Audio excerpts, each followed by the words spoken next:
Je suis heureux de vous retrouver aujourd'hui pour la pensée du jour. Ma pensée aujourd'hui s'intitule La peur, la porte d'entrée du diable dans votre vie. Vous savez, la plupart des gens savent que s'ils pêchent, s'ils désobéissent à Dieu, ils ouvrent une porte dans leur vie qui permet au diable d'entrer dans leur vie, de voler, de détruire et de les détruire. Mais la plupart des gens ne savent pas que la peur est une des grandes portes d'entrée par lesquelles le diable va entrer dans leur vie et va commencer à détruire leur vie. Et beaucoup d'enfants de Dieu même se font avoir à ce niveau-là. Vous savez, je vais vous parler de l'histoire de Job. Job était un homme qui craignait Dieu, il aimait Dieu, il marchait dans l'intégrité, mais on voit que le diable va avoir accès à sa vie, il va avoir un droit légal de rentrer dans sa vie et commencer à tout détruire. Job était riche, Job avait des enfants, il était heureux, il était prospère, et puis tout d'un coup, le diable va commencer à se déchaîner sur sa vie, il va perdre ses enfants, il va perdre son argent, il va tomber malade, et sa vie va devenir un chaos total. Et dans ce désarroi, il va écrire au chapitre 3, versets 24 à 26, « Mes soupirs sont ma nourriture, et mes cris se répandent comme l'eau. » Et écoutez bien ce qu'il dit au verset 25. « Ce que je crains, c'est ce qui m'arrive. Ce que je redoute, c'est ce qui m'atteint. » Verset 26, « Je n'ai ni tranquillité, ni paix, ni repos, et le trouble s'est emparé de moi. » Job a réalisé que la porte par laquelle le diable était entré dans sa vie pour avoir accès à sa vie et commencer à tout détruire était la peur, la crainte. Ce que je crains, c'est ce qui m'arrive. Ce que je redoute, c'est ce qui m'atteint. Job avait réalisé qu'il avait ouvert une porte dans sa vie. Pourquoi? Parce que Job avait des enfants qu'il aimait plus que tout, et quand ses enfants faisaient la fête, des festins et commettaient toutes sortes de péchés devant Dieu, Job savait que le péché était une porte d'entrée au diable dans la vie de ses enfants, et il voulait surtout pas que ses enfants meurent, parce que le diable les aurait tués. Mais à cause de ça, il était sous l'ancienne alliance, quand ses enfants faisaient des choses, des péchés, des fêtes, etc., il avait pour habitude, pour coutume, d'offrir à Dieu des sacrifices pour le pardon des péchés de ses enfants. Et il disait, peut-être mes enfants ont-ils péché devant Dieu? Et par précaution, Job faisait des sacrifices pour le pardon des péchés de ses enfants.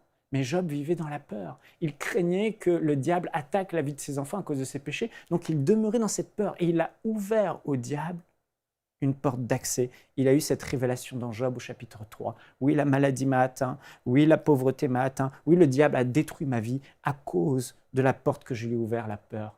Et j'ai eu l'occasion dans le ministère de délivrer plusieurs personnes dans le nom de Jésus. J'ai rencontré des hommes, des femmes qui étaient vraiment sous l'emprise du diable. Et lorsqu'ils ont été délivrés des mauvais esprits qui les habitaient, la plupart d'entre eux ont dit que le chaos dans leur vie a commencé au moment où ils ont eu peur.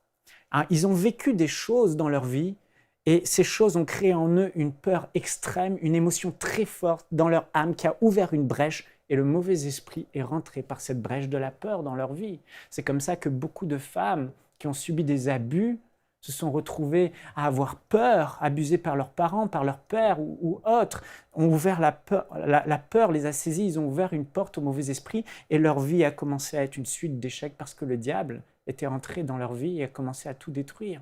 Je me souviens, lorsque j'étais étudiant, j'avais une telle peur de décevoir ma mère que je travaillais tellement pour avoir des bonnes notes à l'école. Et j'avais peut-être 18 ans et je passais un examen et c'était vraiment un examen important pour mes études. Et la peur de l'échec, la peur de décevoir ma mère était tellement grande que je n'arrivais pas, lors de cet examen, je n'arrivais pas à trouver les réponses et une angoisse m'a saisi. Mon corps a commencé à se crisper parce que j'allais avoir une mauvaise note, un 0. Je n'allais jamais avoir ça de ma vie, dans toute ma scolarité. Mais j'étais saisi d'une grande crainte. Mon corps s'est mis à trembler. J'étais saisi, j'étais incapable de bouger mes membres. J'avais 18 ans. 19 ans peut-être. Et à ce moment-là, j'ai senti quelque chose rentrer en moi. Et ça a été le chaos. Suite de mauvais rêves. Je faisais des cauchemars la nuit, je rêvais d'examens, j'étais saisi d'angoisse. Et cela m'a pris des années avant d'être délivré, de prendre autorité et d'expulser cette peur de moi par la parole de Dieu, par l'autorité que j'ai en Jésus-Christ. Et j'ai réalisé que la peur est la porte d'entrée du diable. Vous savez, dans le monde d'aujourd'hui, le diable se déchaîne. Il veut que tous les hommes vivent dans la crainte et dans la peur. Regardez ce qui se passe aujourd'hui. Le diable est en train d'orchestrer l'État islamique, Daesh, avec les attentats terroristes. Ils veulent que les gens aient peur, peur d'aller dans le métro, peur de sortir, peur de rester à habiter dans les grandes villes, à Paris, à Bruxelles. Donc les gens veulent déménager par peur. Ils créent la peur par le cancer aujourd'hui. Tellement de gens meurent aujourd'hui à cause du cancer. Alors il vous dit, vous ne pouvez plus prendre votre téléphone portable et le garder près de vous parce que les ondes peuvent créer le cancer dans votre corps. Vous ne pouvez plus manger n'importe quoi, il faut manger bio parce que c'est cancérigène. Et puis quand vous voulez acheter une maison, je voulais acheter une maison et puis la banquière m'a dit, mais vous devez prendre une assurance vie.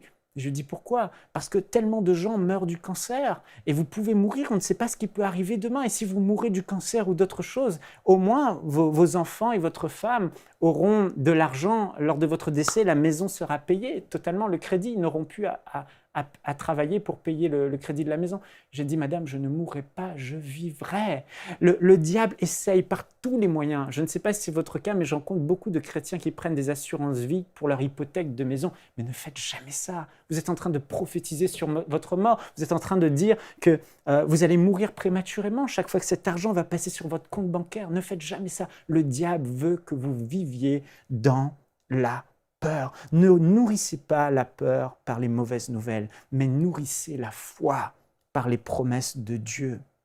Ne tentez pas de vous protéger par un soi-disant sous la couverture de la prudence.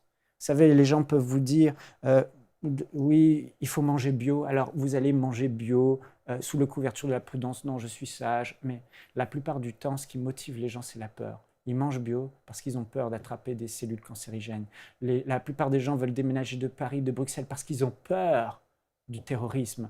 Et le diable veut vous maintenir dans la peur. Mais nous ne sommes pas des enfants qui marchent dans la peur. Job a voulu mettre toutes les chances de son côté, mais ce qui le motivait, c'était la peur.